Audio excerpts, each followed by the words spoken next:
علیکم مائی YouTube family, کیسے ہیں آپ سب؟ امید ہے کہ خیریت سے ہوں گے۔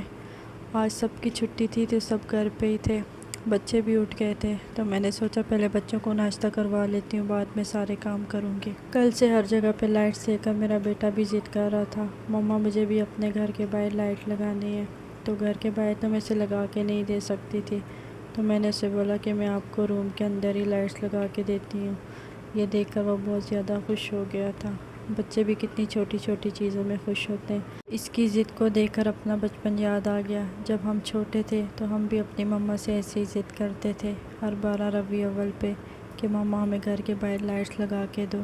خیر آج 12 ربیع الاول ہے، میری طرف سے آپ سب کو بہت بہت مبارک ہو۔ کوشش کریں اس دن زیادہ سے زیادہ درود شریف پڑھیں اور نماز کی پابندی کریں، کیونکہ ہمارے نبی صلی اللہ علیہ وآلہ وسلم نے ہمیں دنیا سے جاتے ہوئے ایک چیز کی نصیحت کی تھی کہ نماز قائم رکھنا، نماز کو نہ چھوڑنا۔ لیکن ہم دنیا میں اتنے مصروف ہو گئے اور تو ہم سارے کام کر لیتے ہیں، سب چیزوں کے لیے ٹائم نکال لیتے ہیں، بس نماز کے لیے سستی کر لیتے ہیں، نماز سے غفلت کرتے ہیں۔ نماز پڑھنے کی کوشش کریں اور تمام مسلمانوں کو اپنی دعاؤں میں لازمی یاد رکھیں۔ ہمیں نہیں پتہ کب کس کی دعا ہمارے حق میں قبول ہوتی ہے، اس لیے جب بھی دعا کریں تمام مسلمانوں کو، اپنے بہن بھائیوں کو، اپنے والدین کو اپنی دعاؤں میں یاد رکھیں اور اپنے ملک کے لیے بھی خاص طور پہ دعا کریں۔ خیر اسے میں نے لائٹس وغیرہ لگا کے دے دی تھی اور وہ بہت خوش ہو گیا تھا۔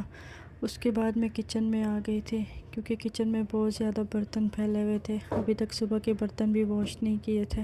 پہلے میں نے سوچا جھاڑو لگا لیتی ہوں اچھے سے، کیونکہ کافی دن ہو گئے کچن میں صحیح سے جھاڑو نہیں لگایا۔ اسے تو روز ہی لگاتی ہوں لیکن کافی ٹائم ہو گیا چیزوں کو آگے پیچھے کر کے جھاڑو نہیں لگایا، کیونکہ مٹی بہت زیادہ ہوتی ہے تو پیچھے چلی جاتی ہے۔ کچن اوپن ہے تو یہاں پہ جب بھی ہوا چلتی ہے مٹی بہت زیادہ ہوتی ہے۔ ویسے تو میں روز ہی جھاڑو لگاتی ہوں، کیونکہ میرا بیٹا زیادہ تر فلور پہ لیتا ہے تو اس کے ہاتھ گندے ہو جاتے ہیں، لیکن پھر بھی پتہ نہیں اتنی مٹی کہاں سے آ جاتی ہے۔ کچن میں سے میں نے ساری چیزیں اٹھا کے اچھے سے جھاڑو لگا لیا تھا، ساری مٹی نکال رہی تھی۔ بچے ابھی مصروف تھے تو میں نے سوچا جلدی سے سارے کام کر لیتی ہوں، ورنہ وہ آ جائیں گے اور پھر سارا کام یہیں رہ جائے گا۔ بس صحن سے جھاڑو لگانا تھا، اندر سے تو میری ساری کلیننگ کر لی تھی، بس صحن سے اور باہر والا روم رہ گیا تھا۔ ساری چیزیں ریکارڈ نہیں کرتی ہے میرے لیے بہت مشکل ہو جاتا ہے، کیونکہ بچے کبھی ان کا موڈ خراب ہوتا ہے تو پھر ان کے ساتھ ریکارڈ کرنا بہت مشکل ہو جاتا ہے، پر مجھ سے جتنا بھی ہوتا ہے میں کوشش کرتی ہوں کہ آپ کو اچھا کنٹینٹ دوں۔ بس آپ سب کے سپورٹ کی ضرورت ہے، ویڈیو کو لائک کر لیا کریں اور سبسکرائب کر لیا کریں چینل کو، کہ جو بھی ہاؤس وائف ہیں جو گھر میں رہتے ہیں اور جو یوٹیوب پہ یا سوشل میڈیا کی کسی بھی پلیٹ فارم پہ، تو وہ سمجھ سکتی ہیں کہ یہ سب کتنا مشکل ہے، گھر کے ساتھ بچوں کو دیکھنا اور ساتھ سوشل میڈیا کو بھی دیکھنا۔ ہمارے ہاتھ میں صرف محنت کرنا ہے، ہم بس وہی کر رہے ہیں۔ صحن سے میں نے سارا جھاڑو لگا لیا تھا، آج میں نے سوچا باہر سے بھی تھوڑا جھاڑو لگا لیتی ہوں، کیونکہ ہوا کے ساتھ بہت زیادہ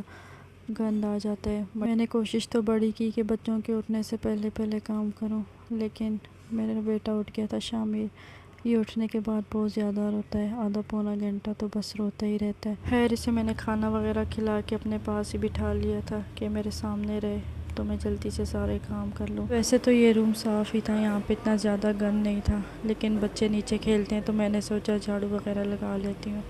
یہاں پہ جھاڑو تو میں نے لگا لیا تھا، لیکن اس کا موڈ ابھی بھی ٹھیک نہیں ہوا تھا، مسلسل رو رہا تھا۔ پھر نماز کا ٹائم ہو گیا تھا تو میں نے نماز پڑھی اس کے ساتھ ہی، یہاں سے اٹھ ہی نہیں رہا تھا۔ خیر بس اللہ تعالیٰ ہماری نمازوں کو قبول فرمائے۔ نماز پڑھنے کے بعد ابھی میں نے کھانا بھی بنانا تھا دعا کے لیے۔ پتہ نہیں آج کل لوگوں کو کیا ہو گیا، میں نے بہت ساری ویڈیوز دیکھی 12 ربیع الاول کیسے مناتے ہیں، ناچ گانا یہ سب کیا کر رہے ہیں۔ میں نے باہر ملک میں دیکھا لوگ سارے مسجد میں جاتے ہیں، نماز پڑھتے ہیں، درود پڑھتے ہیں اور احترام کے ساتھ مناتے ہیں، اور ہمارے ملک میں پتہ نہیں کیا ہو رہا ہے۔ بس اللہ پاک ہم سب کو ہدایت دے اور ہمیں صراط مستقیم کے راستے پہ چلنے کی توفیق دے، اور باقی جو ہمارے کام ہے نا پتہ نہیں ہمارا کیا بننا ہے۔ خیر کچن میں آ گئی تھی اور یہاں پہ میں ساری چیزیں کٹ کے رکھ لی تھی، کیونکہ میری عادت ہے میں جب بھی کچھ بناتی ہوں تو میں پہلے ساری چیزیں کٹ کر کے رکھ دیتی ہوں، پھر بعد میں بنانے میں آسانی ہوتی ہے۔ پیاز ٹماٹر اور لہسن ادرک میں نے کٹ کر کے رکھ دیے تھے، تو یہاں پہ میں بنا رہی تھی چنے والے رائس، تو اس کے لیے میں نے پیاز کو پہلے براؤن کر لیا تھا، پھر اس میں لہسن ادرک کا پیسٹ ڈال لیا تھا اور پھر ٹماٹر اور باقی بیسک اسپائسز جو بھی تھے سب ایڈ کر کے پانی ڈال لیا تھا اور اس کے بعد رائس ڈال لیے تھے۔ بس یہی تھی میری آج کی ویڈیو، اگر پسند آئے تو لائک اینڈ سبسکرائب کریں، پھر ملتے نئی ویڈیو میں، تب تک کے لیے اللہ حافظ۔